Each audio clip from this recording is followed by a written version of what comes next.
Et on en vient à présent à la saga qui aura occupé tout le week-end avec plusieurs rebondissements depuis vendredi à cette affaire qui veut que le Qatar soit soupçonné de corruption au sein des institutions européennes. Arnaud Bruckner, des noms de membres du Parlement européen depuis ont été cités. Oui, c'est les journaux Le Soir et Knack qui ont dévoilé l'information vendredi après que 4 interpellations et 16 perquisitions aient eu lieu à Bruxelles sous la direction du parquet fédéral qui mène son enquête depuis le mois de juillet. Les perquisitions ont surtout eu lieu chez des assistants parlementaires avec des mises sous scellés de plusieurs bureaux, notamment l'une des collaboratrices des Belges Marie Arena et Marc Tarabella, dans le viseur des soupçons sur une potentielle influence que le Qatar aurait pu avoir eu, même si le pays n'est pas nommé par le parquet, et une influence sur certaines décisions européennes via des pots de vin à des responsables du Parlement européen.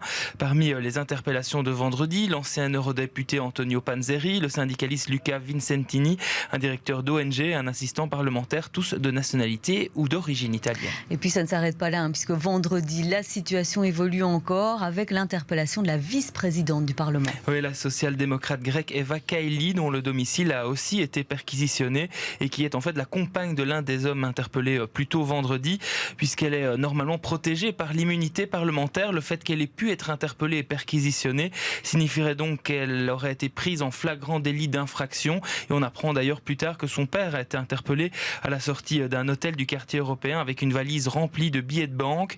Reste que celle qui est l'une des 14 vice-présidentes du Parlement a été suspendue par son parti et son groupe européen avec effet immédiat et écrouée par le Parlement qui lui a retiré ses tâches de vice-présidente. Puis elle a ensuite été placée sous mandat d'arrêt et inculpée pour corruption, blanchiment d'argent et participation à une organisation criminelle. Et puis ce dimanche, c'est un nouveau nom qui apparaît dans le dossier. Celui-là, c'est le nom d'un Belge, le député européen Marc Tarabella. Oui, le socialiste dont le domicile wallon a été perquisitionné samedi soir, même s'il n'a pas été privé de liberté. Du matériel informatique a été saisi. Une perquisition en présence de la présidente du Parlement européen, c'est la constitution belge qui l'exige.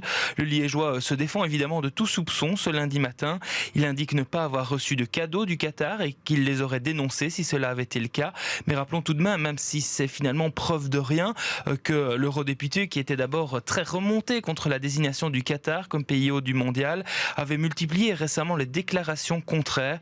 Il avait même décidé de boycotter le boycott annoncé contre le mondial. Sur notre antenne, écoutez-le dans Station Europe fin octobre. C'est le seul pays qui a entamé de vraies réformes depuis quelques années. Donc ce progrès a été fait. Et dire aujourd'hui, vous n'avez rien fait, avoir un langage unilatéral en se rappelant des drames qu'il y a eu, ça il ne faut pas les nier. Et le Qatar n'est pas un pays aujourd'hui parfait, ils le savent eux-mêmes. Et on continue à faire pression pour qu'ils continuent après la Coupe du Monde, qui n'est qu'une étape pour eux. Je dirais annihiler leurs efforts, ça fait le jeu des radicaux, des conservateurs, qui n'entameront jamais aucune réforme.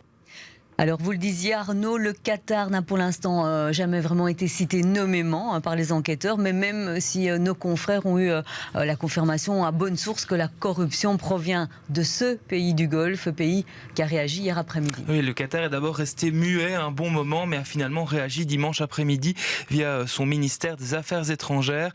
Le Qatar rejette toute accusation de malversation et parle de mésinformation.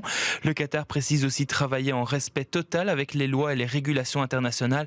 Et rappelons quand même pour terminer que pour l'instant, toutes les parties citées dans le dossier sont présumées innocentes. Merci Arnaud Bruckner pour toutes ces explications.